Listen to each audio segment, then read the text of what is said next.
Okay, we're live. Yay! Hello, everyone. If you're watching, thank you for joining us today. It is episode 4 of Trylingual Talks. I can't believe you're watching. You made it this far. And it is episode 4 of Trylingual Talks. Hang on, there's feedback. Wait. I'm going to plug in something. Oh no. Already having problems. Do you guys want to introduce yourselves? Sure. Go Ray, because people already know me a little bit too much, probably. Hi everyone. So I'm so excited to be invited on Struggling Studies channel to talk about studying multiple languages, because that's been a big part of my identity for a while. So my name is Ray, and I have a double agent life talking about opportunities and time management, energy management, lifestyle, mindset, etc. on one side, and then on the other side, learning languages and cultures and these kind of things. I have a language channel and a personal channel, called Gladly Global. I will type it later when my brain starts to work. And I'm currently living in Finland, and I speak English, Jamaican, Spanish, Korean, Japanese, Swedish, and Mandarin. Yeah. That's missing. Oh, Mandarin. Yeah, I always do this. There's always one that I forget. So yes, and I'm from Jamaica. So if you couldn't have guessed. I have linked Ray's Instagram and YouTube and website and things in the description if anyone wants to check that out as well. You'll probably be, you and Michelle will probably be the experts in this topic, I think. I think you've been doing it longer than me and better than me, so. Right. Well, better. Won't say that. I don't know, but. So yeah, Michelle, did you? Yeah, if you want to. But I've been here for basically all the 4 lives. But if for someone who is watching right now and who doesn't know me, I am Michelle from Michelle Languages. I am a master degree student from Italy and currently studying languages and cultures for communication. And as you can hear, my first language is not English, it's Italian. So sometimes I stumble upon myself a little bit because English is a hard language for people who are native speakers. Native speakers too. It's also who are not native. Yeah. So yeah. So that's it. And I've been studying multiple languages basically for forever since I could remember, because I had the chance and the opportunity to start with English, and during the school years I had French, Spanish, German, and now Japanese. And when I have time, which is something that I don't have currently, Korean as well. but the list is long. Sooner or later, Chinese and Portuguese are already like picking me. Like, we're here, just to let you know. We're here, just to let you know. We're here in the corner waiting for you. Like, okay, guys, I'm coming soon. But so definitely learning lots of languages at the same time. Also at the same time, not only, but also in a lifetime. Is a pretty big deal. So today we're going to talk about that. So if you have any curiosities about our strategies, how we manage our time and for both our energies, please leave all of your questions in the chat box, because we're more than ready to answer your doubts. Yes. Talk to us. Yeah, feel free to ask any questions, leave any comments. We will maybe answer them as we go, maybe answer them all at the end. I'm not sure. We'll see how caught up we get in our own conversation. Yes. So yes, multiple languages. What a topic. Where to start? Always both. I think, I have a question. So to break like the ice, what was like when you had more languages at the same time that you were studying, which was the one that actually um, caught your attention the most? Because usually when we are in the midst of learning 2 or 3 languages at the same time, there's always one that actually catches our attention the most. It was like, hey, pick my books, Mm, please. So I was curious mm, about to hear that from you. mm. It really changes from like period to period. So Hmm. sorry. And right now, which is ironic, I think this always happens. Whenever I live in a country, I lose interest of studying the language of that country because I'm using it all the time, and then I'm like, Um, and then as soon as I leave, I'm like, I miss it, and then I want to study it more. So right now, I've been studying mostly Swedish. And before, when I was in Sweden, I was studying mostly Chinese, and I was like obsessed. Like I couldn't every day. I was listening to Chinese, and I couldn't. I was like, why would someone study anything except Chinese? It's so awesome. and then and then now I'm like, svenska, and I'm so like deep into it. So there's it comes in waves for me. What about Yeah, I think I'm you? kind of the same. Like, my favorite language changes with my mood, and if I'm like really into like a show or something at that moment in time, I'll want to learn that language more. I think at the Mm, moment, Korean, well, Korean and Spanish. I'm trying to focus more on Japanese, but Korean and Spanish, it's always like, study me. So like trying to tell myself like I've got to study more Japanese, but then I also want to study more Korean and more Spanish. So mm, Mhm. it's kind of all of yeah, them. it's hard. It's hard. I mean, Michelle, do you have some kind of system for balancing how long you study in one or the other? Especially Well, since you have school, so that makes it even harder to, you know. yeah.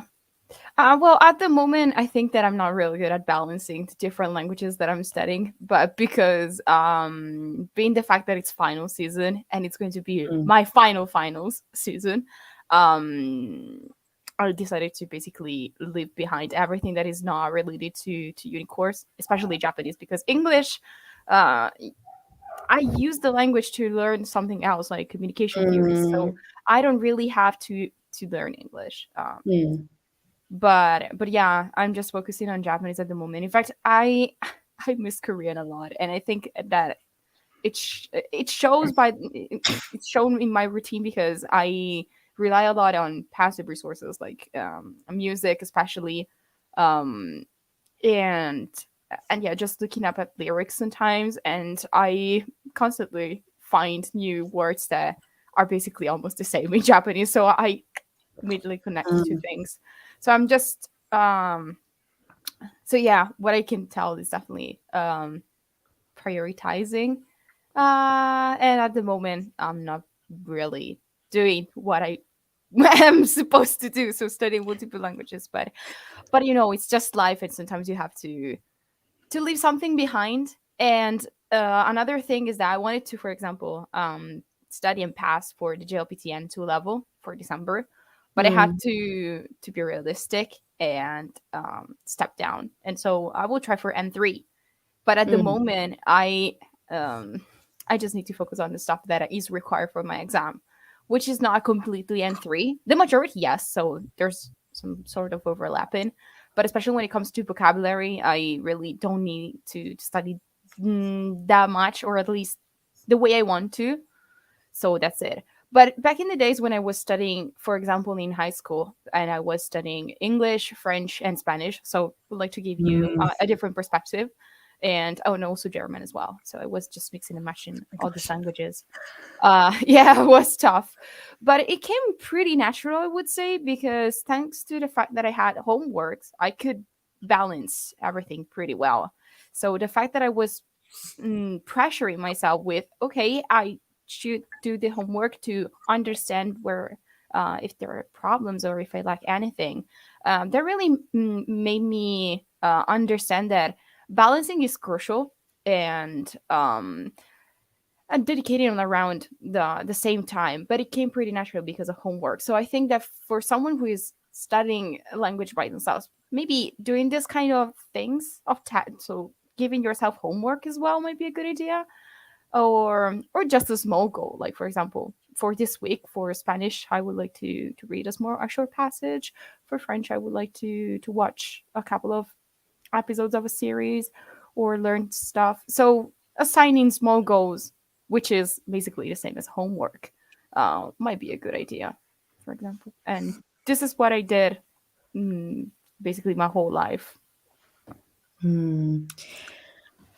I feel like what is essential to learning multiple languages is expectation management. And I think that when I do language coaching, the thing that I focus on the most is expectation management, because essentially what language learners are missing, especially when they are going it solo, is they think that a certain amount is going to have a certain amount of weight, or they have no idea, so they just keep doing things. And then when they arrive at a place, they may have made a lot of progress, they may have not made a lot of progress, but whatever the progress is, they're disappointed because they have not set out with some form of like they have not set out with an idea of what they're doing and how that's actually going to take effect in their studies. And then if you don't, then whatever happens, you end up being disappointed. And if you're disappointed, it ruins the motivation for the next stage of the language learning, or when you continue, because you think that you're doing bad, or that you're not good at it, or that you need something more expensive, or that you need a new textbook, and something like that, when truly you just didn't you didn't take the time to really learn how much this drop in the bucket is going to produce on the other end. And so when learning multiple languages, it's even more important than a singular one, because it sometimes when you learn more than one, it ruins, or not ruins, but messes with the compounding of learning. So, for example, you could study 30 minutes and it's not going to do much. But if you study 30 minutes every day, it will do something. It will be a lot stronger than even, say, studying 5 hours on one day. And so that compounding effect might get thrown off if you're studying a different language every single day, because there's more space in between before you interact with the first language again. And so the problem is not that you do more than languages, but you have to think about how that also affects. And then if you have a specific goal for one of the languages, then you have to think about how you can set up your studies, or the percentage of how much you study each, so that you can actually see visible progress in one of them over another. And so personally, I don't like to study more than one beginner language at a time. And so the lower levels will always have less, and the higher levels I will allow way more. So I can dabble in the higher levels, because those higher levels almost don't even feel like studying. So it doesn't interrupt the process of compound learning as much, because it's a completely different wavelength that I'm studying on.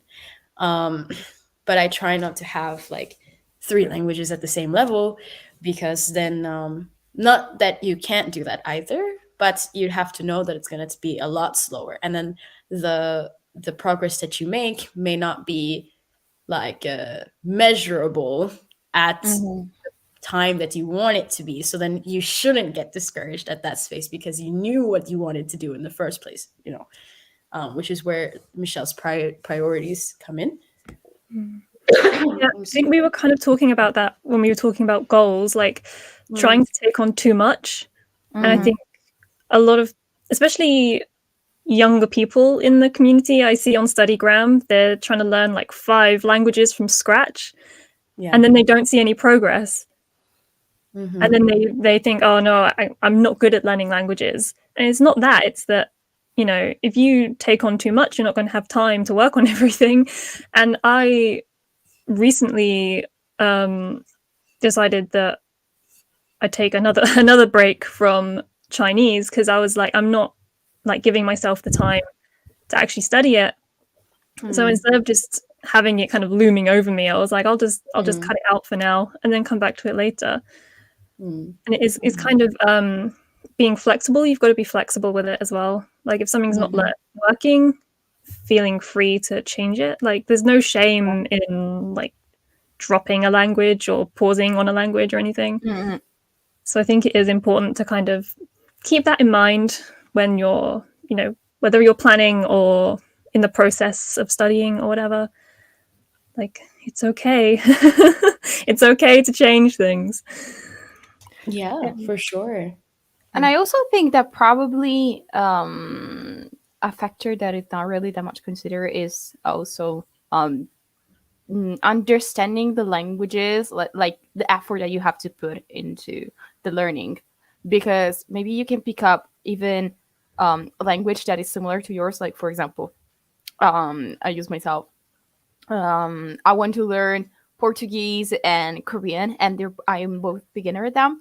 But I think it's for something manageable because, for example, with Portuguese, I can see I will notice the progress faster because I already have by my side Spanish, and the language family of my native language is the same as Portuguese. So therefore, you also have to take into consideration how much effort you need to learn a specific language, because maybe you can pick up two at the same time, but if, for example, the sister or the brother or the cousin of your own native language, that might be even easier, and so therefore you will progress faster, and you will basically you will get to B1, which is going to be the intermediate stage, basically, extremely quickly. While for the other one you need to work harder because you need to learn as a different sentence structure, you need to learn a new writing system.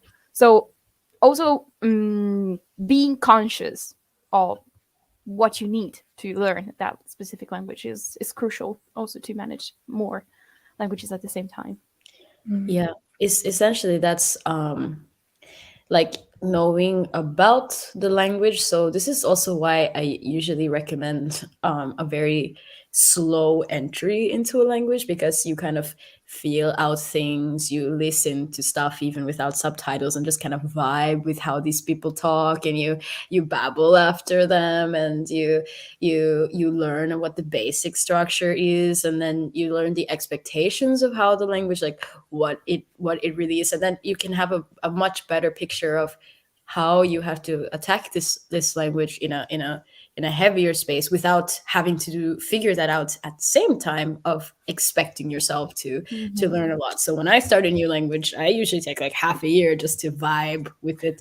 We just hang out and kind Same. of, yeah, and so and what Michelle mentioned about, like, if a language is easier for you for whatever reason, or what where are you coming from with it, how long have you been exposed to it, there's so many different factors that makes this a really individual process.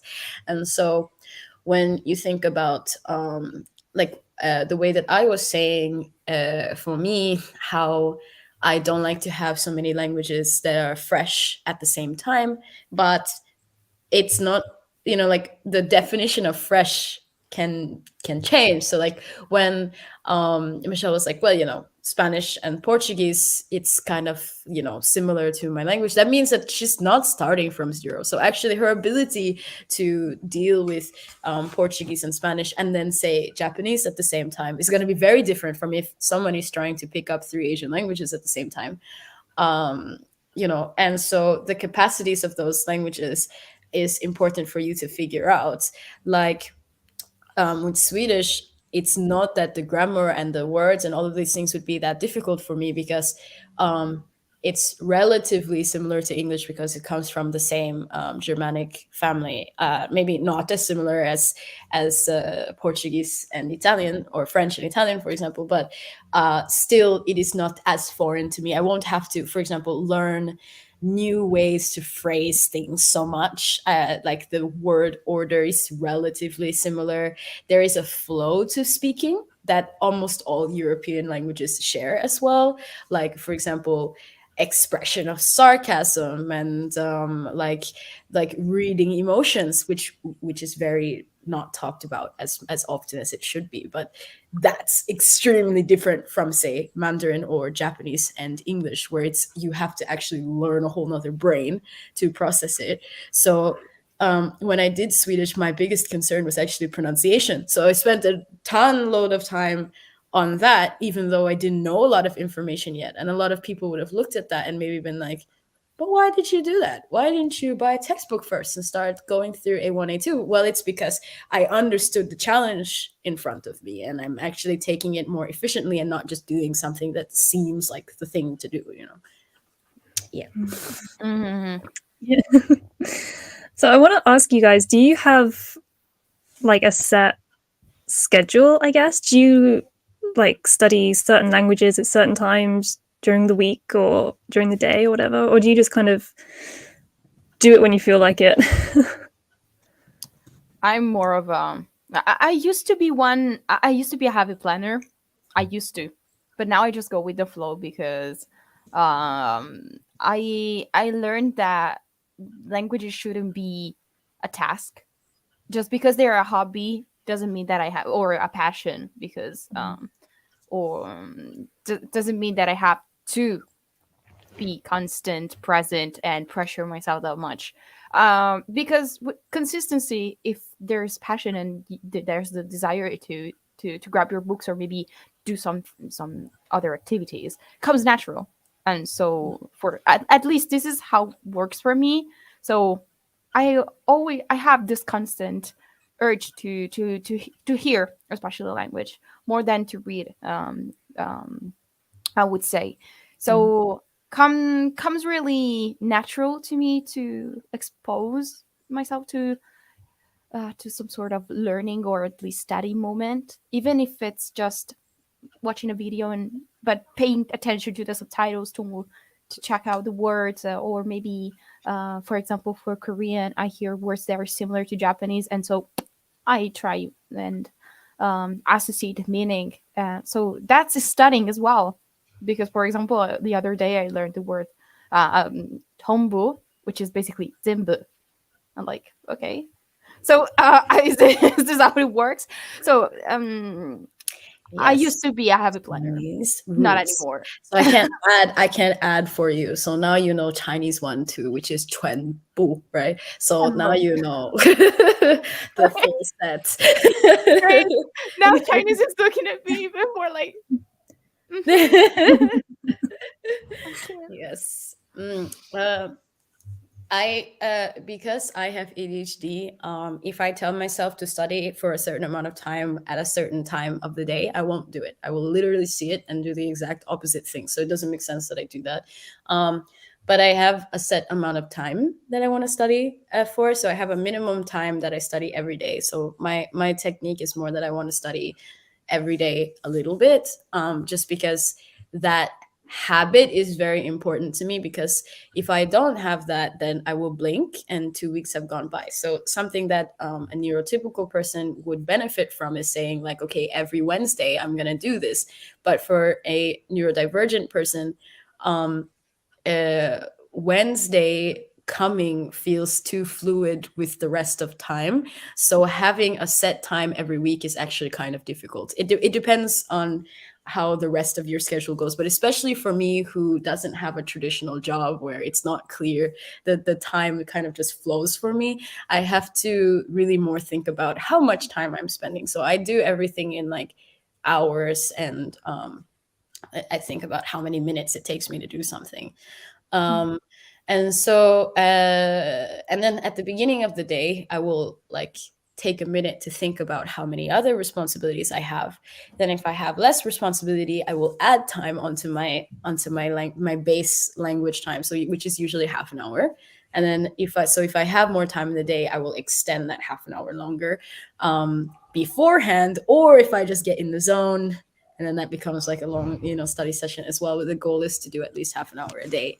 How I choose which language I'm going to do, usually I have a weekly goal. So Gladly Global has an accountability group. So every Sunday we join together and we discuss how things went last week and what we want to do for the next week. So I already have an idea of where I want to focus. So I try to use that statement for the week to guide me how much I should do or which language I should use or what skill I am focusing on for that week. And that usually changes each week, actually, because I get bored easily. So I change things up a lot. Yeah. What about Yeah, you? no, at the start of this year, I like made myself a weekly schedule. I was like, I'm going to study Japanese every day, and then like on this day I'll study Korean, and on this day I'll study Spanish, and on this day I'll study Chinese. And it like, I don't think I even finished like a whole week. Like on the days I was meant to study one language, like I wanted to study anything other than that language, so I kind of scrapped that. Yeah, I think I'm trying to take more of like a time-based approach as well.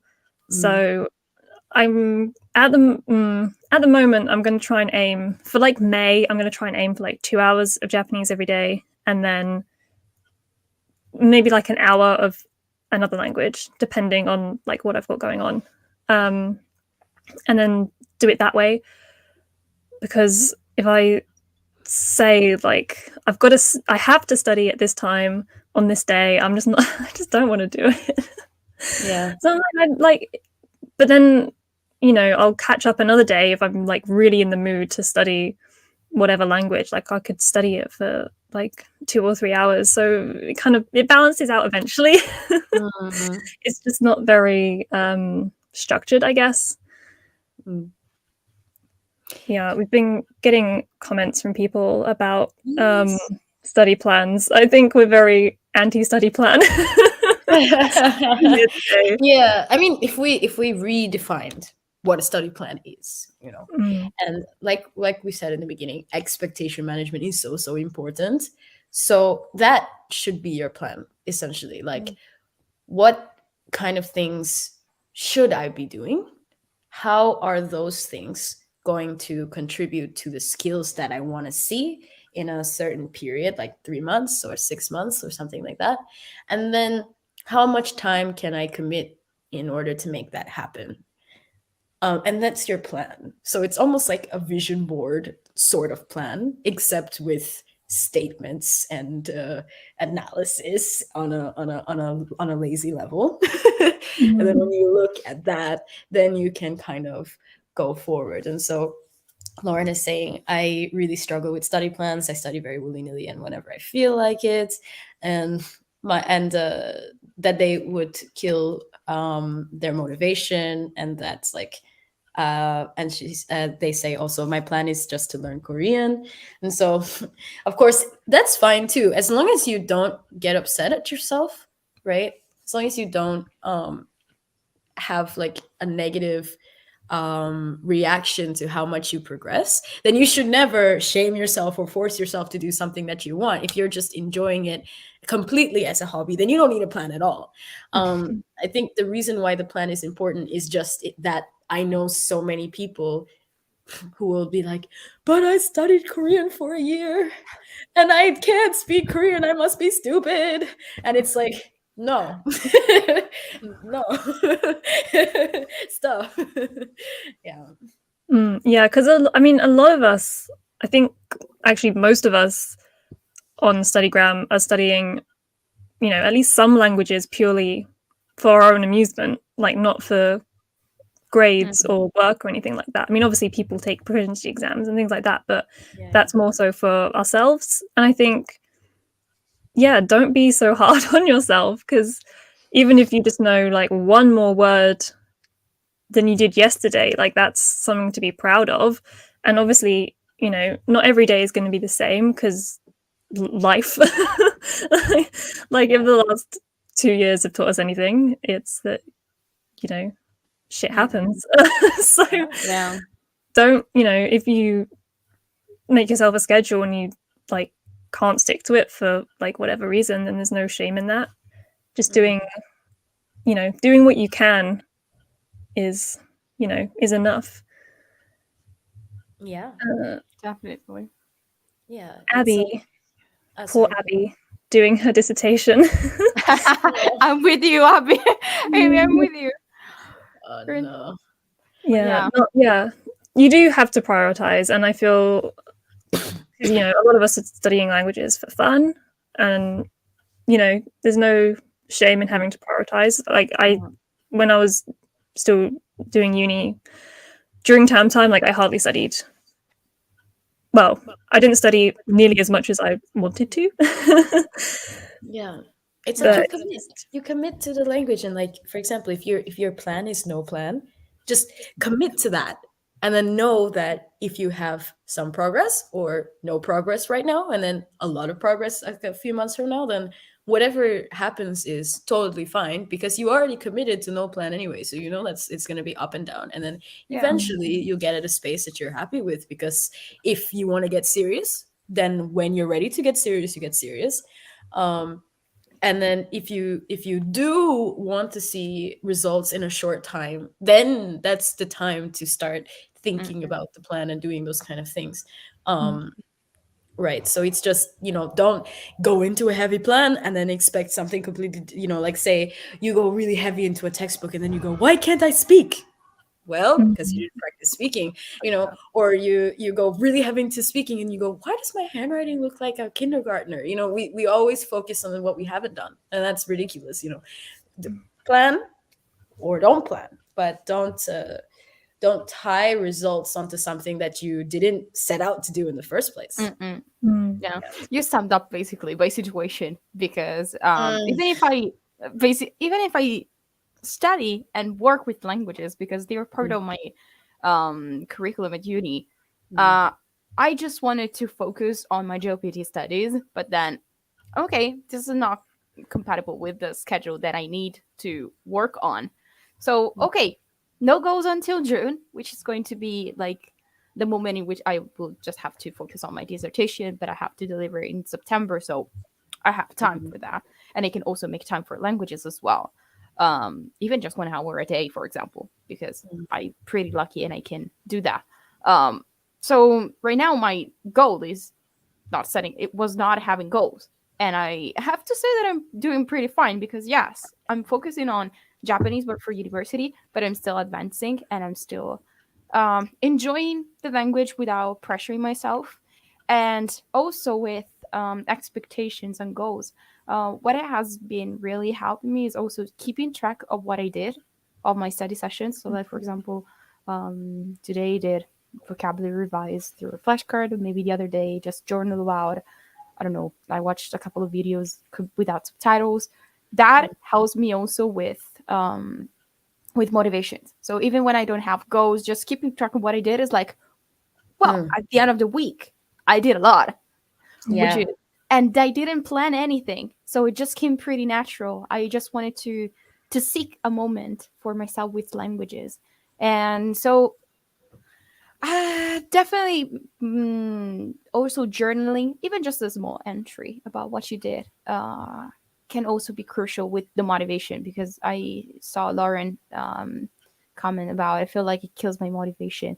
Yeah, even if you just study Korean like every now and then, keep track of what you do at least, because when you feel down, you can just flip the page and it's like, okay, well, the other day I just did this and I didn't have any plan to do that, so pretty good. And that's definitely a motivation booster. Yeah, my university actually encouraged us to keep reflective learning journals, which is basically the same thing. Like, you keep a note of like what you studied, what you thought went well, what to work on, and like next steps and things like that. And I actually made like what's the word? I actually made a journal. It's on my Etsy, and I think it's on Amazon as well. You can buy like a physical copy on Amazon or a digital version on Etsy. Yeah, shameless self-promotion.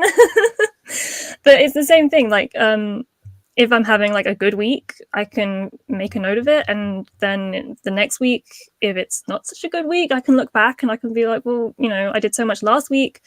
I can allow myself some slack, and I can reflect on what to work on to have a better week next week or whatever. So it is really handy to like ask yourselves those sort of questions, like what is going well, what isn't going well, what to improve on, what you want to work on next, all of that sort of stuff. And also just talking about like expectations and things, I think a lot of people expect progress to be like a straight line, like up the graph, like they'll just keep getting better and better.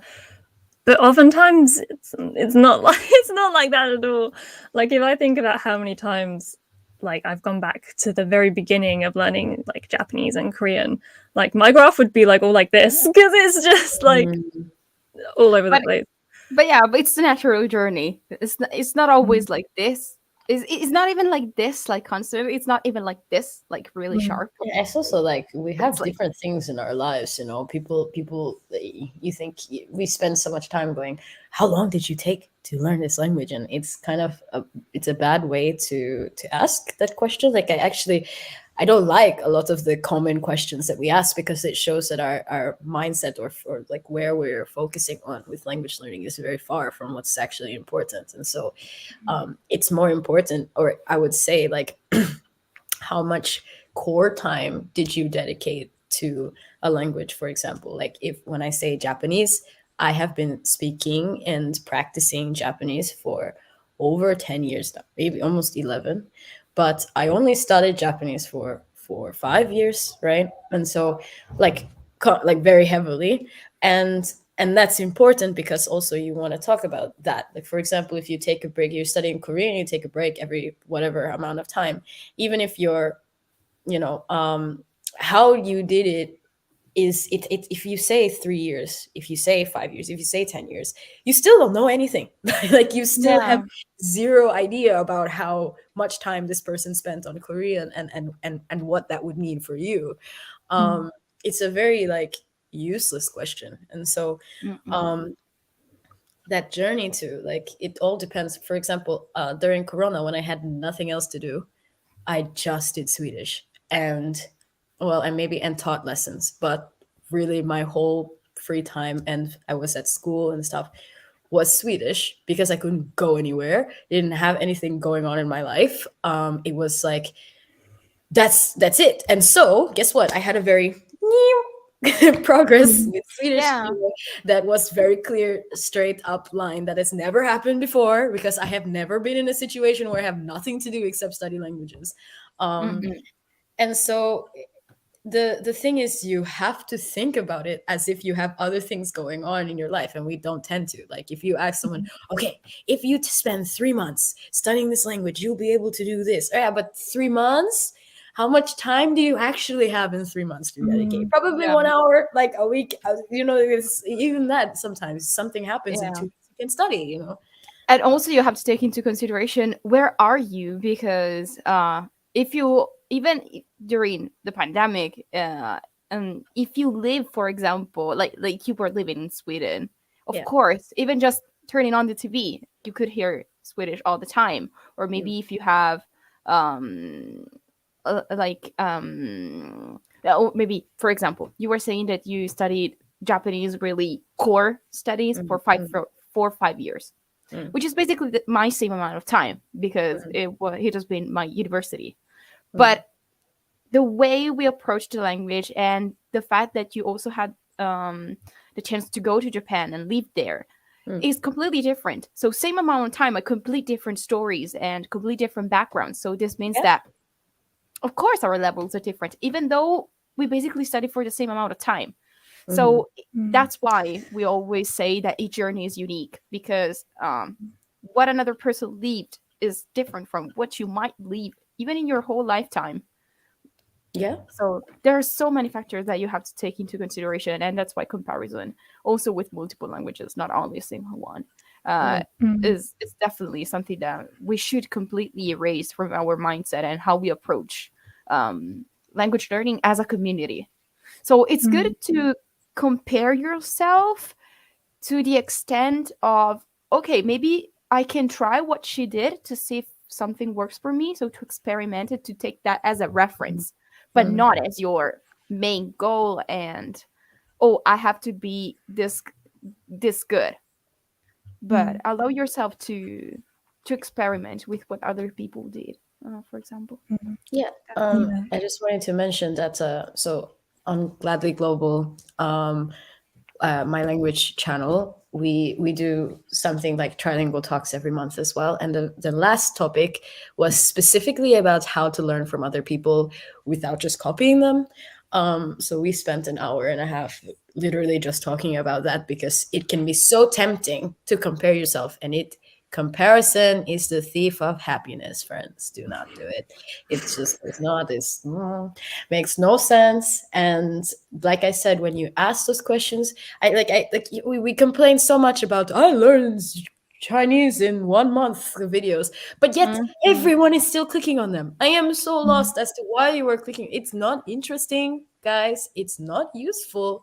It's not that whole premise is completely, stop clicking on it. You heard it today.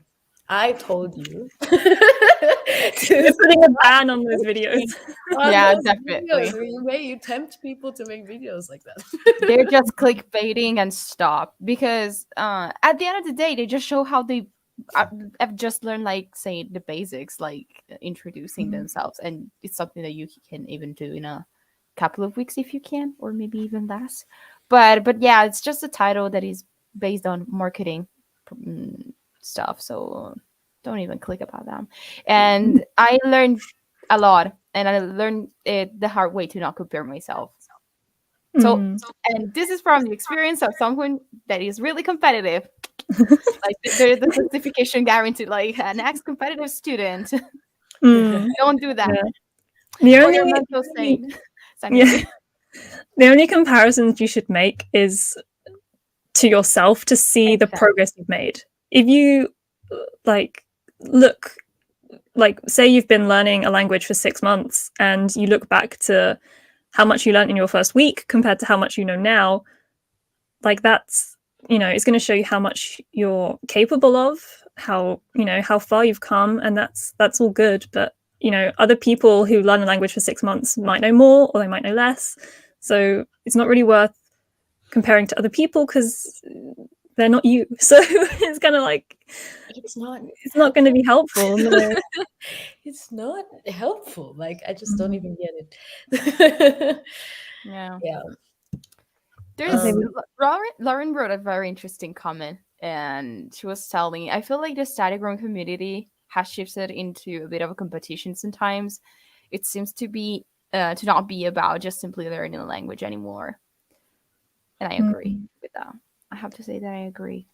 I honestly, and this is gonna be like hot take, but I think a big issue with the language learning community is also that it's just tied so heavily into the studygram community, or studying community, and then the studying community is led a lot by recovering gifted kids in their senior years of high school or freshmen of college, and they are focusing on that because that's what they've been taught is valuable, is how many hours you can study. And the thing is, and as an adult being in this conversation and in this community, I always think, but why? Why are we talking about that? And then I remember, oh yeah, I know what I was like in high school. When I was in high school, I was also like, must achieve, and you're always being told that you need to achieve things, and the metrics and the racing and the comparisons, like all of that, actually people tell you that it matters. You have to get into Ivy Leagues, you have to get into amazing schools, and you have to pass high grades and have a great GPA. Otherwise, who's gonna hire you? Who's gonna talk to you even? Like, no smart friends are gonna want you, the idiot friend. Like, you think that it affects so many things, and it doesn't at all. Like, it doesn't affect how well you speak the language. It doesn't affect how much you learn. It doesn't affect your job opportunities immediately. Like, there obviously, it's an edge if you write, like, I have a 4.0 GPA. That maybe someone might be like, wow. But to be honest, I did not have a 4.0 GPA, and I get really cool jobs and I do really cool things. And that's the thing. Like, your thing could be the grades, but your thing could also just be you have an awesome personality, and the job hires like, damn, I want this person in the office. So we focus on that part, but it's not the only thing. And so and that's the toxicity in the community. And uh, and I just wanted to read out Liz's question really quick and throw it at Yeah, I was going to get to that next. because I've it's been a seen it while. like moving up, and I'm like, wait. Yeah, because it's been a while. So I will just say, and then I'm I didn't notice it. My fault. This says, would you guys say all your languages are at different levels? So, Chloe, would you say that all your languages are at different levels? Definitely. They're all at different levels. Yeah. It's like the most natural thing of the world. I don't know whether it's kind of purpose or not, or if it's just because I've kind of not been studying as much the other languages. But yeah, Japanese is definitely my highest level language, and then Korean, and then Spanish is like still very, very beginner level. So yeah, kind of from Japanese is kind of intermediate, I guess, and then Korean is kind of mid to high beginner, and then Spanish is noob level. Mhm. Yeah. Like for me, it's definitely English, then Spanish. I would say probably Japanese, even though the distance, like the gap between my Spanish and my Japanese level is a lot. Then there's French, but just revising it might surpass Japanese pretty easily. But because of course it's a language that I can pick up much more easily than Japanese. Then there's German and Korean. They're all different. Yeah. Gyakuni in the opposite way. Like I can't figure I can't figure out how to get all your languages at the same level. I think it's impossible. I don't know if that like maybe that's a hot take too. I'm not sure, but I'm filled with hot takes, by the way. So, but You're fully entitled to your opinions. Like this is a safe place. yeah, I don't know. Like I feel like yeah, it's really hard. Like if even someone who is born bilingual, meaning both of their parents speak two different languages and they grew up speaking two different languages, I don't think I've ever met a bilingual person who's like, yeah, my languages are exactly the same. There's always going to be something in one language and you don't know in the other. For example, languages culturally focus on different things. So for example, I would say that like my ability to discuss politics in Japanese is so low because Japanese people don't speak about politics. Koreans love speaking about politics, so my ability to speak about politics in Korean is a lot higher. Also, Japanese people don't really have a religion, and so I can't really talk about religion in Japanese well either. Like, a little bit, but not really. But Koreans love talking about religion, so I can speak very well about religion. Or lots of Koreans also have a religion, so there is opportunities to speak about it. In Jamaica, we don't usually use Jamaican language in formal situations, and so even though it's my native language, when someone asks me to speak Jamaican on the spot, I get kind of like because it's not how we use it. And like, for example, if you were to ask me, how do you say hi, my name is, I'd be like, I don't know. At first I'd have to think about it and translate it, because I would always do that in English because it's a formal transaction where you're meeting someone new. So usually I would say these things in Jamaica, I would say it in English. Kind of like, if you're imagining like India, how they would, transact in certain spaces in English and certain spaces in their native language of the region. But there are things in Jamaican, for example, discussing food or discussing emotions that I actually struggle to do it in English because I'm like, things are missing. Or just now when I was like, gyaku ni sa, right? This is something in Japanese that specifically I would say, and you say that, but I literally cannot really think of a good translation for that. And so there are things in my brain, and so I got it. On the flip side, that's it. On the flip side, it's I think it's very difficult to have all of your languages on the exact same level, unless maybe like, say, Michelle, you can talk about that a little bit, but like say if the languages are very similar, then there can be an expectation that you can Exactly. somehow study to get it at the similar level. But if But they're not, exactly, but there will always be at different levels, I would say. Even if they might be similar, there might be similarities, but I think that also based on your personality, maybe you feel more confident in one language or another. And I heavily agree and how do you say that in English? I forgot it. Gosh. Relate.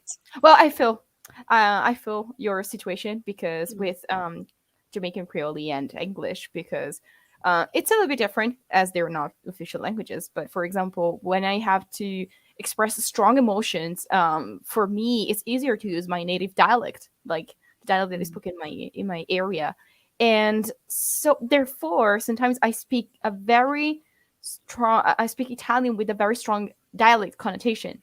And my friends from here, or maybe from other parts in Italy, don't understand what I'm saying, even though we speak Italian, because there are local connotations that I usually add, that they influence a lot the way I speak. And even sometimes I make dialect-based mistakes in Italian because we are so used to use, for example, in like a certain modality of verbs that is incorrect to express, for example, hypothesis. We should use the subjunctive, but actually we use like a imperfect, like past imperfect.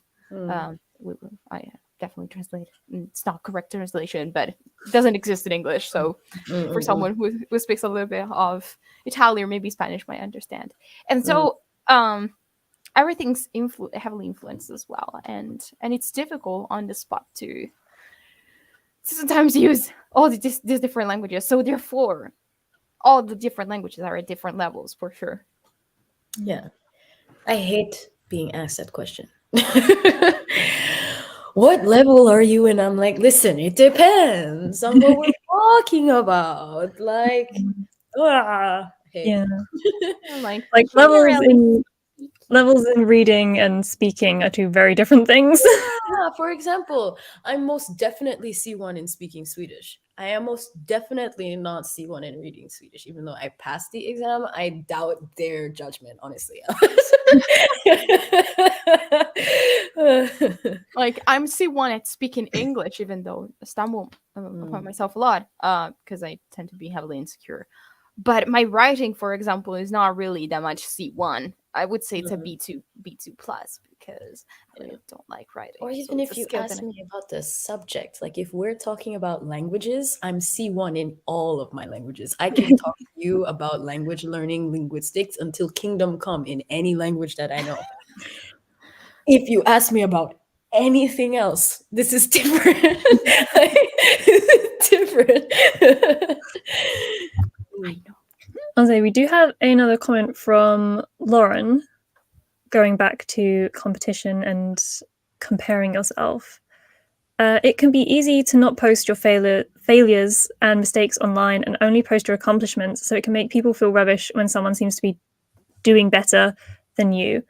And this is actually interesting. I got a comment like that on one of my reels. I think it was like the study for the JLPT with me, maybe. I can't remember. And they were like, oh, I really like these videos. Like, they're really motivational, but also it would be nice to see, like, you know, the struggle, like your struggles and things like that. And, you know, when you like don't study and things. And I was just thinking, if I don't study, I don't post. Like, that's the long and the short of it. Like, because the reason I started my studygram was like accountability more than anything. So like, you know, I'd study and then I'd post about it and I'd be like, here's what I studied today. And I've kind of taken it back to that as well since like restarting my account. So if I don't study, I just don't post, because if I don't study, I don't have anything to post. So like, you know, I might say on my story, like, you know, I'm taking the day off or whatever, or like taking a break this afternoon or something, but I'm not going to do like a whole post about like what I didn't study, because like there's nothing benefit, like, because as well, I think sometimes people forget that, we are people and we do other things besides languages and besides Instagram. And yeah. I know obviously some people do share like tips and things like that, like help posts and stuff like that, but I don't do that anymore. So it is but my Instagram is basically just a study diary now, so I can like look back and look at my progress and things like that. And yeah, if I don't study, I don't post. So I don't. Yeah, I think that's also something to remember. Also, people don't actually give as much attention all the time to things that are not necessarily wins and aesthetics. So, for example, you can find, if that's stressing you out, go find some people who have like 50 followers, and you'll see that their study stuff and the things that they do are very lo-fi, meaning like they just take a picture and they just put it up, and maybe their handwriting isn't that cute. Like you're if you're only following professional influencer, meaning people who make influencing a part of their identity, right? Then we spend a lot of time making it look good because that's what people consume. You wouldn't find us otherwise, right? And so if you want to see more of the ugly stuff, we could do that, but then actually most of you would stop watching. And I think that's been a big issue for me because I actually tend to share a lot of the ugly stuff. And I don't grow. So it's like, but you know what? I'm okay with it. I've come to terms with it, but it's like, I've almost, stopped posting some certain kind of things because I'm like, no one even reads this. They're like, this is boring. Where is your pretty handwriting? Where is your JLPT pass certificate? And sometimes, and another thing too is a good place to be is Twitter, because I think people complain a lot on Twitter. So if you want to see students being like, go on Twitter, there are places to find it. And it's like we unconsciously surround ourselves, especially when we're feeling insecure, surround ourselves with things that make us feel even more insecure. So I'm not telling you to unfollow Straw Blondie with all of her wonderful content. I'm not saying that. I'm saying if you want a good balance, you should have it, because I think that that's also good. For example, I have friends who make content about like the negative sides of living abroad. So they make both sides, like the great parts and also a lot about the negative parts. And I noticed they never grow because people are like, oh, you're such a downer, and then they just leave, and it's sad. So if you feel, oh, there's everything is just so one-sided, it's up to you to go out there and look for people who are not so doing that, because you should get a big balance. So you come to Straw Blondie for your inspiration and you get motivated because she has still these, you see her trying and you're like, wow, this is great.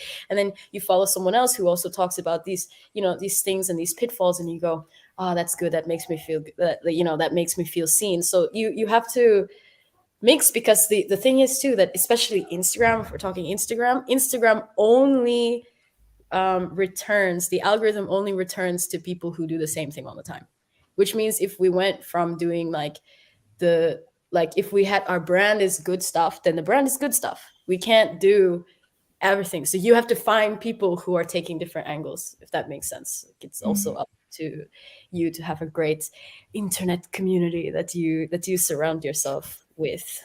It is kind of a double-edged sword, because like people say that they're like, oh, we want to see like the bad side of things, and like the wins and things like that, and we want to see like messy desks and like unedited photos, and then you post that and like no one like they think they want that.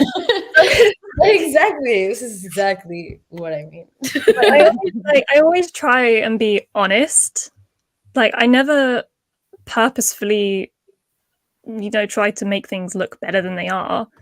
Like I take a picture and I put a filter on it and I post it and I just say like, this is what I studied. So maybe it's more kind of reading between the lines. Like if I say like, oh, I studied some Japanese today, it means I didn't study anything else. So That's a good one too.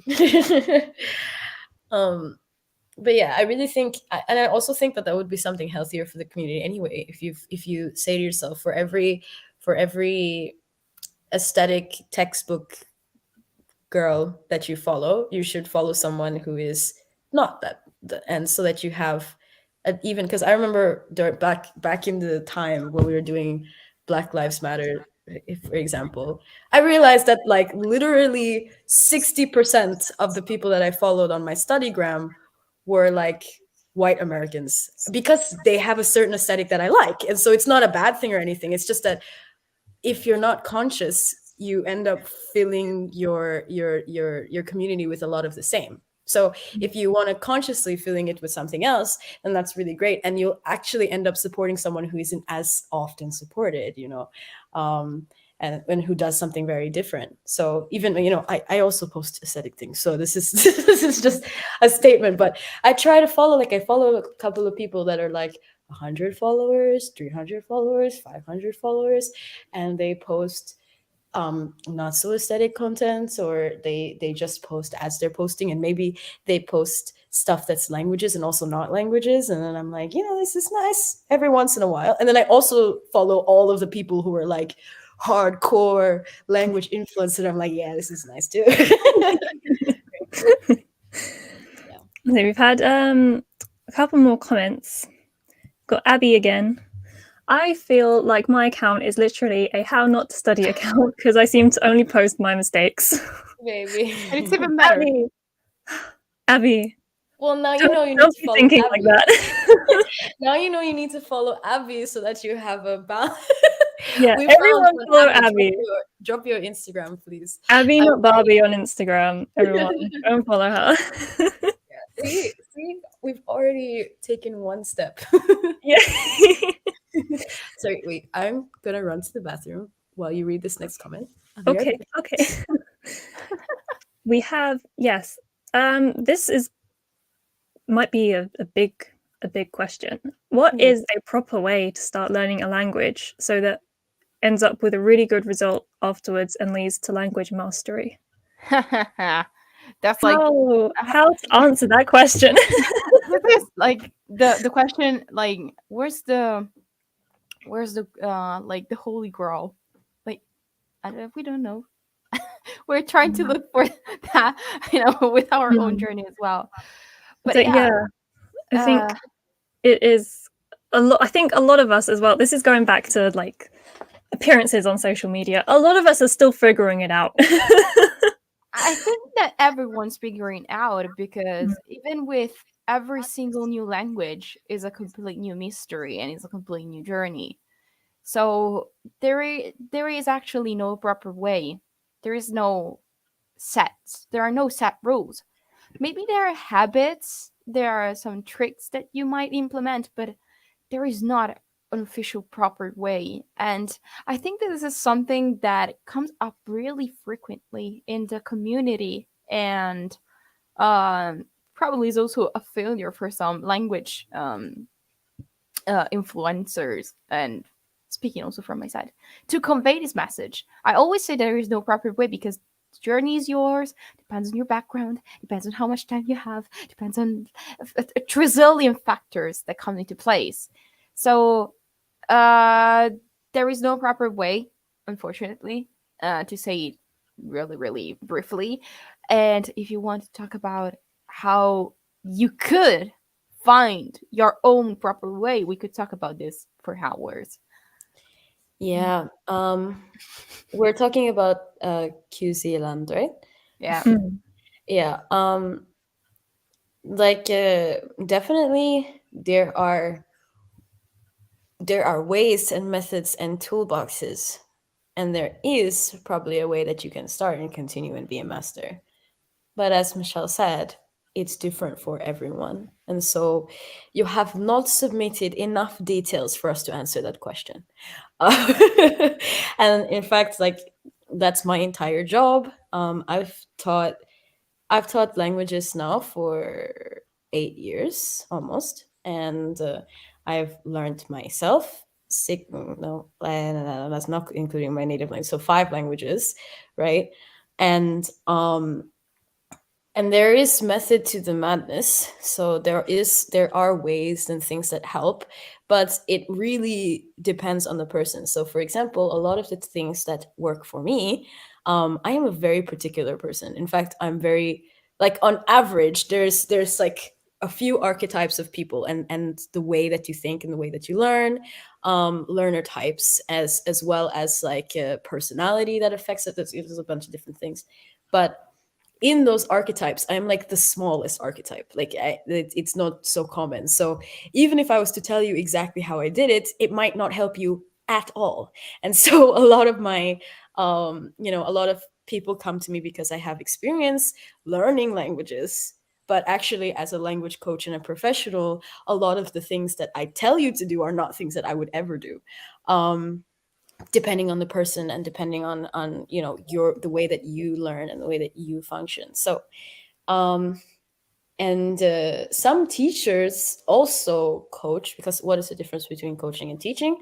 Well, teachers teach you stuff like how to do the subjunctive, how to say this word and that word, but a coach shows you how to acquire knowledge and how and what you can expect, from what you do. Like if I study half an hour every day and I do this specific thing, like if I study with YouTube and I study with, what's the difference between if I study with subtitles or no subtitles, or with two subtitles, or with native subtitles?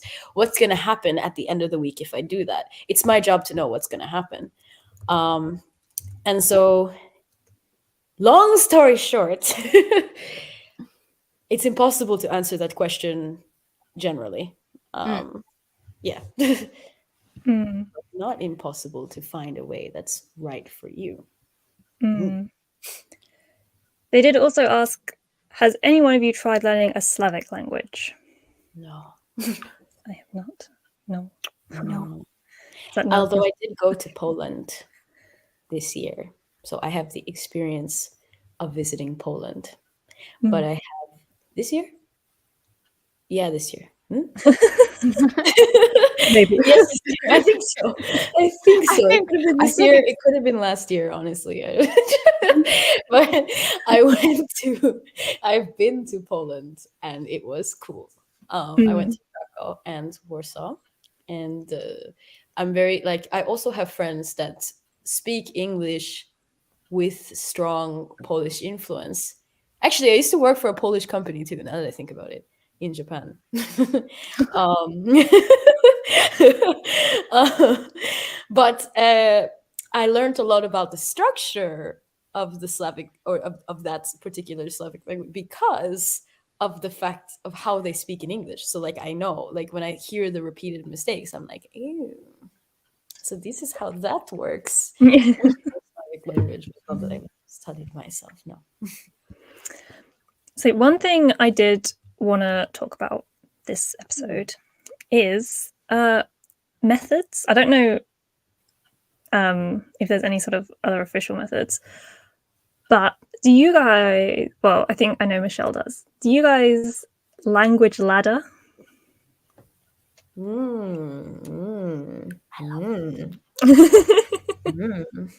I love language lettering. And And it's what I do all the time with yeah. Korea. For people that might not know, what is language lettering? yeah, I was just gonna say, maybe for people who It's don't true. know, It's we should explain that. So, do you want to explain? I don't mind. Who wants to explain? Well, if you want, I can try. Basically, language laddering. Really, let me show my Italianness and coming straight to the point. Basically, when you learn a new language with another language that you already studied, not your native one. So, for example, taking me as an example, I'm studying Korean through Japanese. Done. Stop. I try my best to not be too much talkative. Yes. So studying one language through another one, right? Fancy. Yes. I do like language lettering. And I feel like I don't do it as often as I should, actually. I think I should do it more. I think that is a downside of being a native English speaker, because what happens is, I mean, it's I have such easy access and I don't have any friction to using English as the language to study other things. So like I end up with a lot of resources that are from English, or it just seems, it comes easy because a lot of people do that. Like, no, I know non-native speakers always like, well, I learn everything through English. That in and of itself is me studying.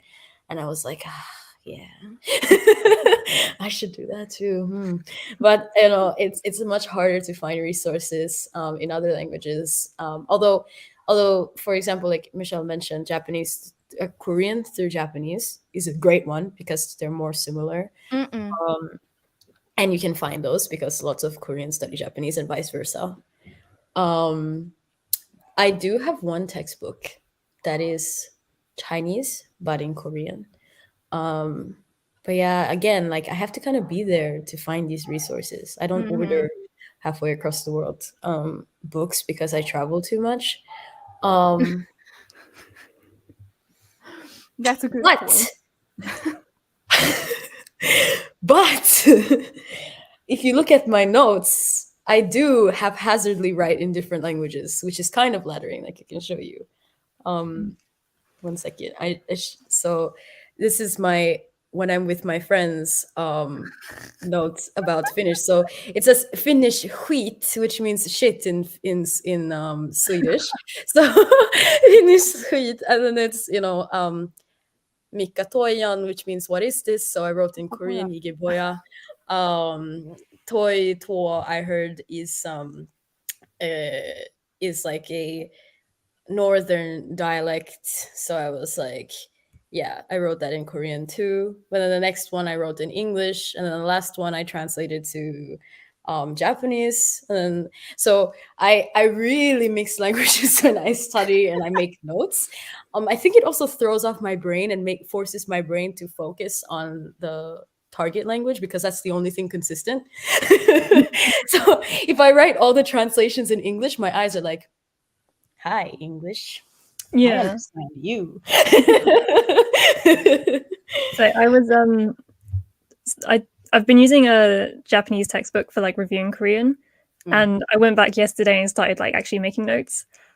And oh my god, my brain was like in meltdown. It was like, what's happening?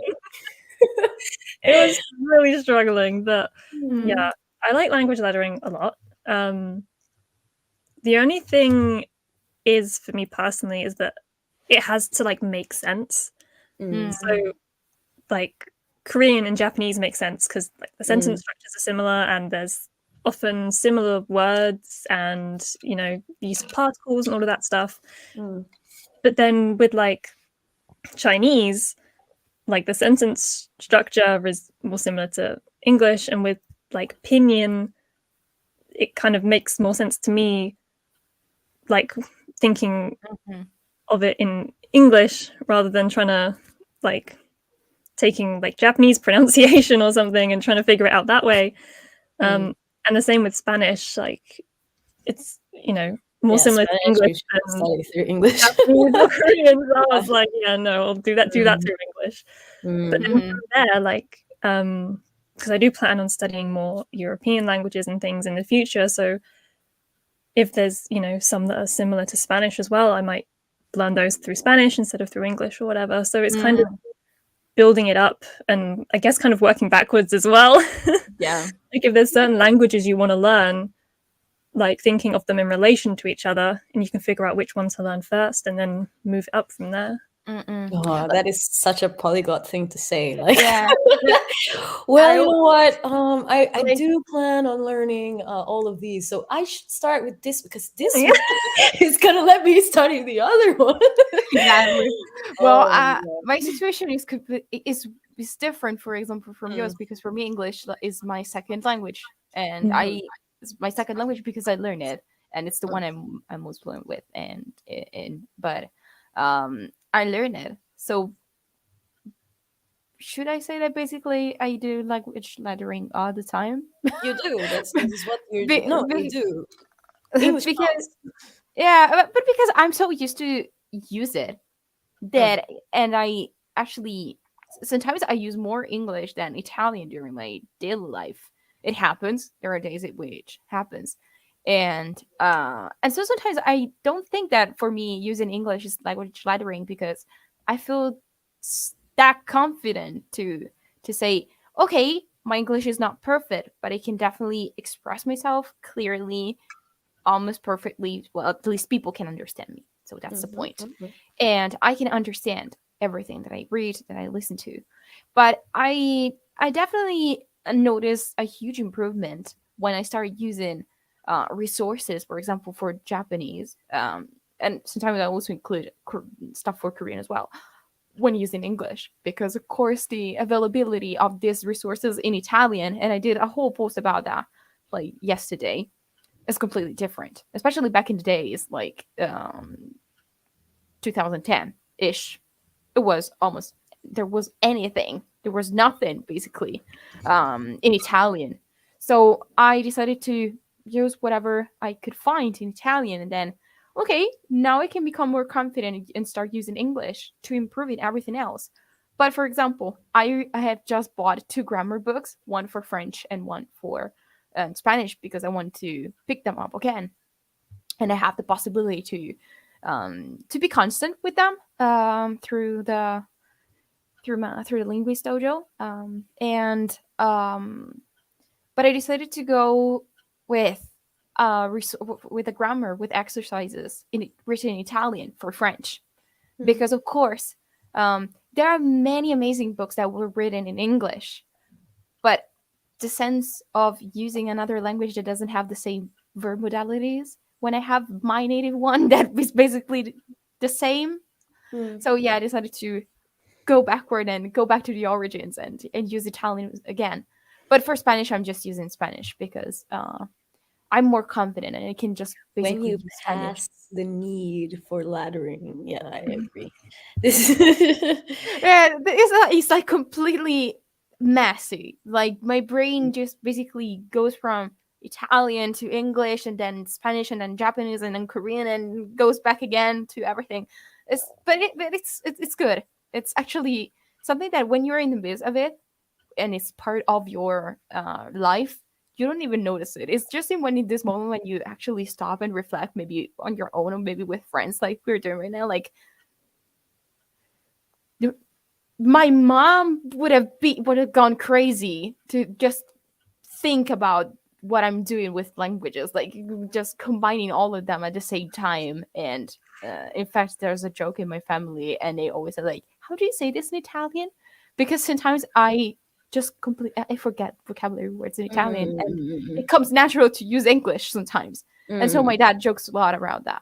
Like, she's forgetting her own native language. Good job, Michelle. Like, yeah, it's a misconception of how the multilingual or bilingual even brain works. Like, we've been taught a lot of the academic system, and this is also going back to the toxicity of the language community in general, is set by academia, which is created by monolinguals, which is also used as a judgment system for immigrants originally. And so what that means is that the standard for the whole idea of having the same level in a language, or being able to, having completely two different sets of fluent native languages in your brain. Essentially, that's what the image is, that you just have two completely different languages. You can completely translate yourself or whatever that is. And that's actually not how it works. It's impossible to have like that.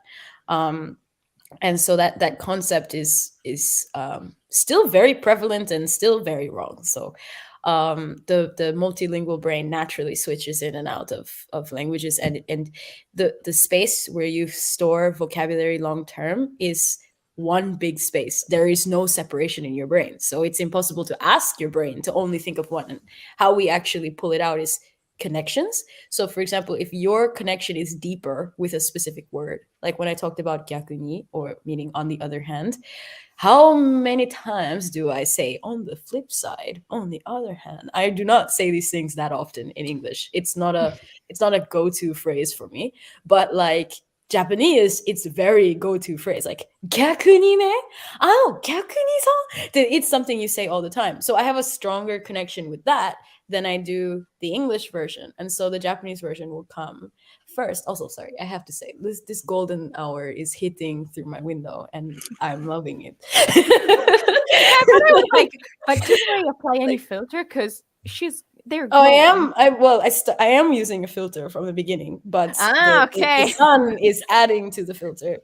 Uh, yeah. But yeah. So what was I talking about? Yaku ni ne. Yeah. What was the original? Vocab was all stored in the same part of the brain. Yeah.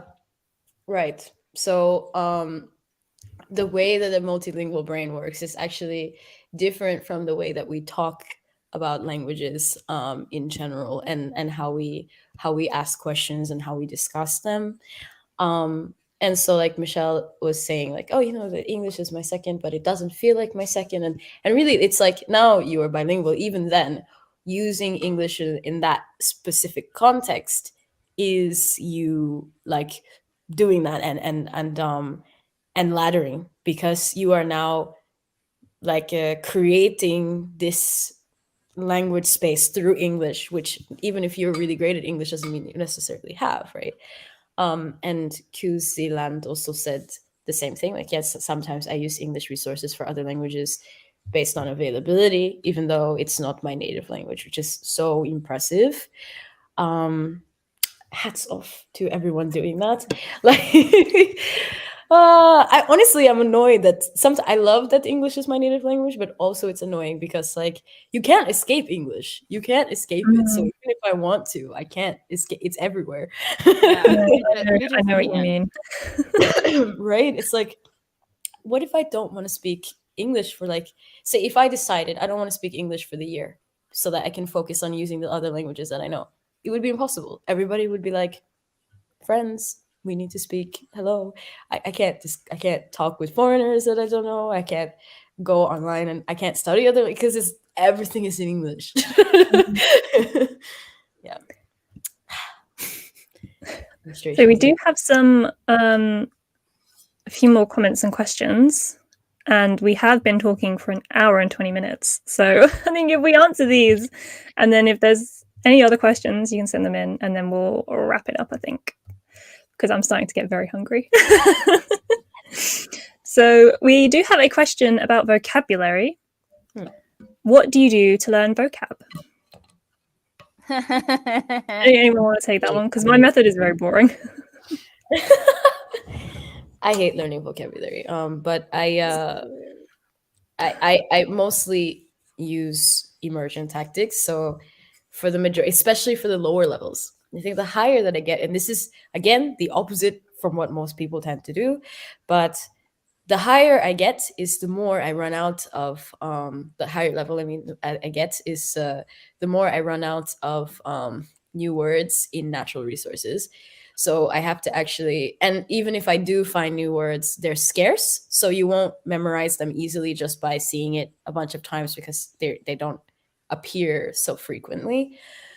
So then I have to force myself to learn the words, and in that case, I'll use Anki, or I have a Notion database as well with like sentences and the translation and similes in the same language, and then I'll use my arm and cover one side or something like that, or just read through it often, because I really hate studying vocabulary. So I'll just like look at it a lot and hope that my brain will like stick to it. That's in the higher levels, but in the lower levels, most definitely immersion, and writing down what I see and what I hear, trying to copy people and then get the vibe of the word, and then maybe comparing it with something else, comparing it with another language, comparing it with my native language, playing with words essentially is what I'm saying. Like and creating scenarios in my head and doing things that are way more active, so that I create strong bonds and connections with the base vocabulary you need to use in every sentence or every time you speak that language. And this is, again, very speaking focused. So if that's not your goal, if your goal is reading, or if your goal is an exam or something, so like I have friends that really love to read, and their main wish is that they can read books in their target language. This is not the method for you, but usually I focus on speaking, and so this is a really great way to get from like A0 to B1 very fast. Hej, Bah, kan jag stå till tjänst? Fan, sorry. Siri just Siri just how can I help you? Yeah, I do a lot of flashcards. I use Memrise for vocab. But yeah, I hate learning vocab. I just think it's so boring. Yeah, It's one of the flashcards most annoying stuff ever. flashcards in reading mostly. So in a lot of textbooks, because I mostly study with textbooks because that's just how I like to study. You'll usually get like a reading passage and like a vocab list. So I'll put the vocab into a flashcard set on Memrise, and then like do the reading and like see it in context and stuff, and hope for the best. Yeah, I do a mix of the both, because I think I said it thousands of times. Like for short-term memory, I use flashcards a lot, and especially Memrise. Then to make them stick in my brain and use them, I immerse myself, and I tend to listen, repeat, speak, and read. So definitely, I basically pick stuff from YouTube and put them together. I will actually, with Japanese as well, because I've been kind of doing JLPT prep. I do like test myself with the vocab. So like the vocab questions, and as well like the kanji reading character questions as well. I test myself with those. If I have a particular goal, or like, meaning for example, if I'm in a class or if I have a test that I want to take, like JLPT, I have to do flashcards, because you can never guarantee that the media that you're watching or the words that you're playing with are going to come up on the exam or the whatever. And so in that case, I have to force myself to do the flashcards and that kind of thing, testing yourself. I like writing down the word just a million times on a piece of paper. I'll have like hundreds of pieces of paper. Well, I used to. Now I use my iPad, so I can just erase it and start again. But Yeah. doing that a lot, and like writing it big one time and then writing it small up to 10 times, and then like scribbling it and like really like trying to process while you're saying it out loud, these little things. And this is, but these are ways, short-term memory ways usually, and then you have to solidify it some other way later on. But the ways that I had mentioned earlier, it's really the reason why it works so well for speaking is usually it's the stuff that jumps out at you is stuff that you would use immediately.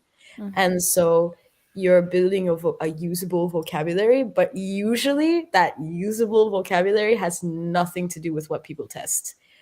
So if you're in a class, it's like a completely different story how you study, and that should be how you study as an additional exercise to learn how to speak, because most classes don't teach you how to speak. Sometimes they do, but most of them don't. Yeah, I think we've talked about resources in English. Where are we? Oh, we have some more comments about Memrise.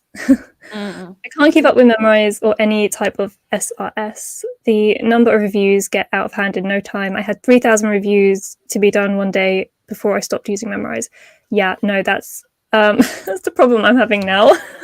Although, like, I've started reviewing again the N4 and N5 courses, because like I haven't done them in ages, and now I literally have to review like every word that's in the set. So I've got like 4,000 words to review from those, and then I'm also trying to learn the N3 words and the words from the quartet book, and I'm just trying to drill as many words as I can into my head.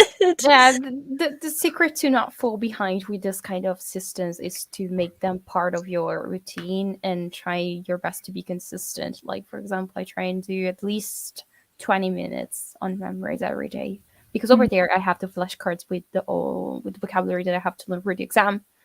And so I try to make like this urgent need, like, okay, I know that vocabulary is my weakest skill, and so you have to work for it. And unfortunately, this is hard, but this is where discipline comes into play. Can you reset Memrise so that like it doesn't tell you how 3,000 cards to review? You can restart courses if that's what you mean. I haven't used I don't use Memrise, so but like, because with Anki, the difficult part about Anki is that you have to kind of program everything, right? It's not very straightforward. There's so much customization that you can do that it's kind of difficult, right? Create guides for Anki, please. I'm gonna do it. I'm gonna do it. Anki scares me. I'm gonna do I it. love your Listen, guides. listen, I have tried to get into Anki for years, and I download it and then I delete it, and then I download it and then I delete it, and like immediately after opening it, like I'll open it and I go, "What the hell is this?" And I Okay. delete it. Okay, bye. And I do it every time. I finally conquered Anki, and actually, this could have been a lot easier if someone had properly explained it to me earlier. So I No will one do explains that. how I'm gonna do freaking it. works. No one explains, and even I was talking to Anna, who has used it for a long time. One of my partners on Gladly Global, and even she doesn't know how to use it. Actually, I'm realizing she just decided to do without the pretty features, and I need the pretty features. I need those. So, but one thing about Anki is it is an SRS, and I think it's the original SRS actually, and it does tell you how much cards you should review. But I can right click it and go clear, so it will just like set it back to 0 as if I haven't studied it before, in different sets. And then what's cool about Anki as well is that if you know about Globe Dojo, it is a Chrome extension like Language Reactor that allows you to see 2 subtitles on a video, whether that's YouTube or Netflix. And what's cool is also now Viki. And while you use it, they have a plugin where if you save a word while you're watching, it goes directly into Anki, which is really cool.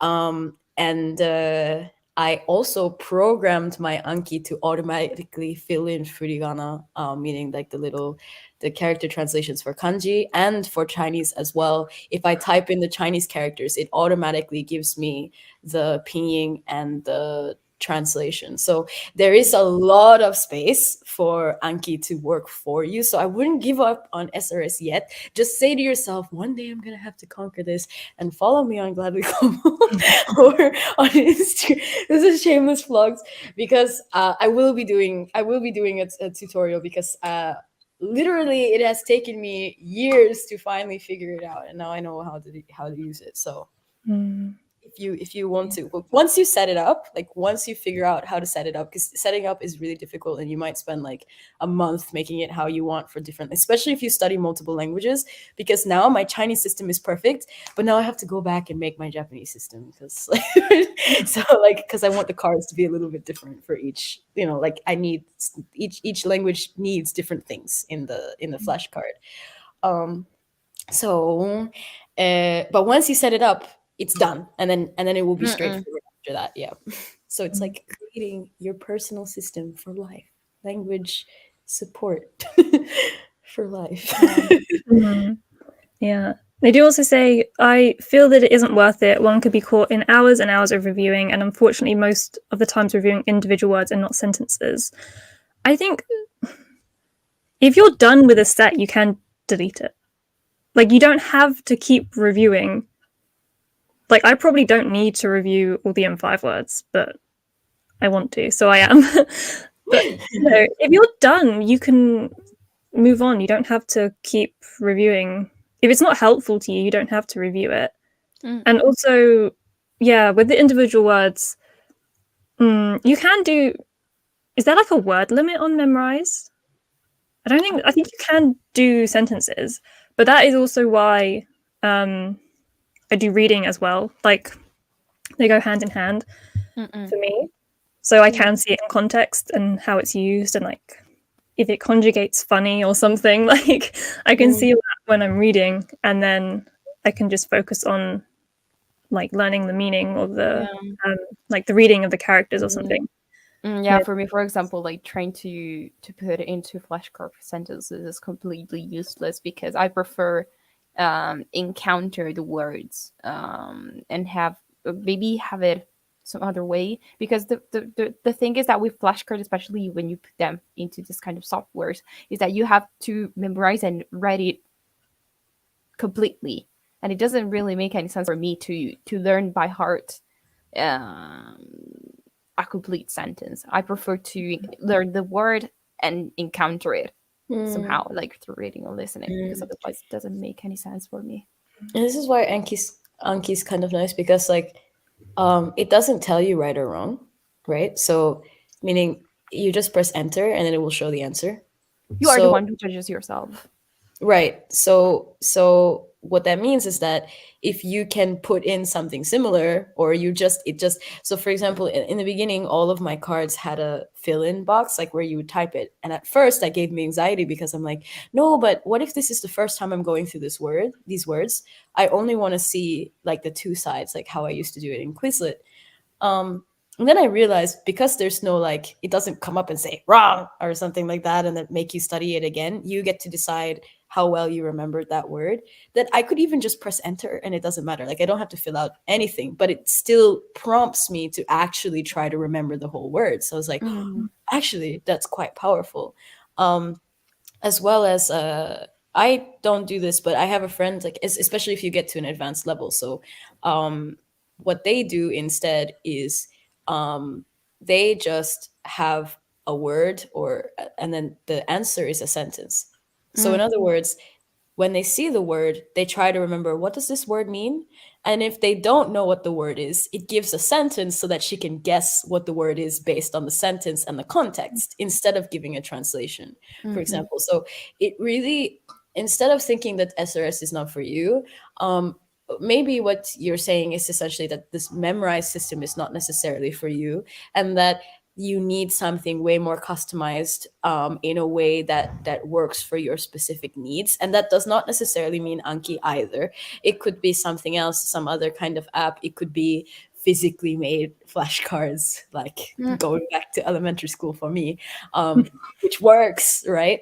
So it's all about what it is that you need, and can you create a system that helps that repetition, because repetition in the end, repetition is absolutely essential no matter what when you're memorizing.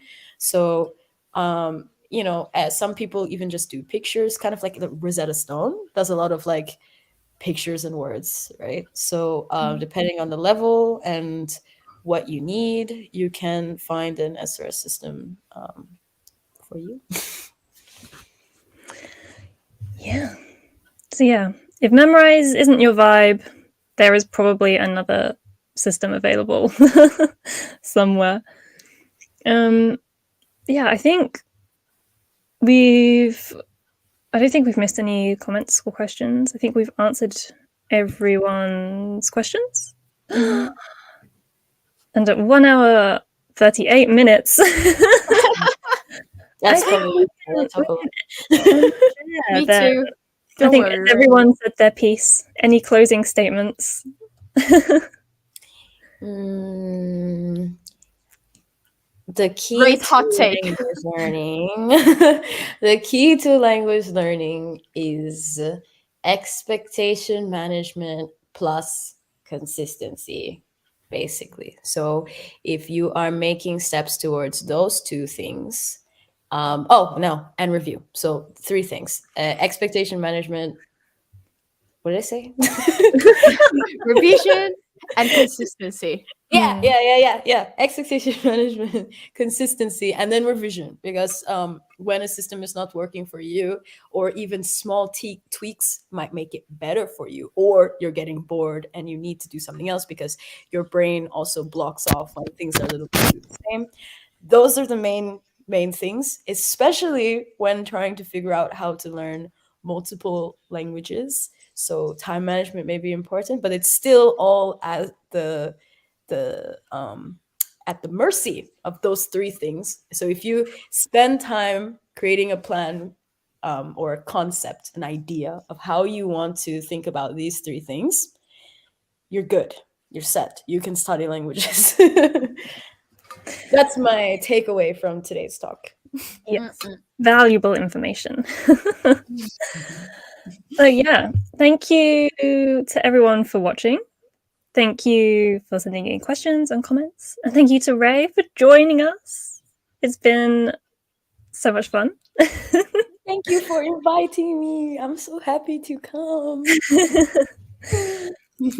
Yeah. So yeah, we will see everyone next month for the next episode of Trylingual Talks. Yay! Bye, everyone.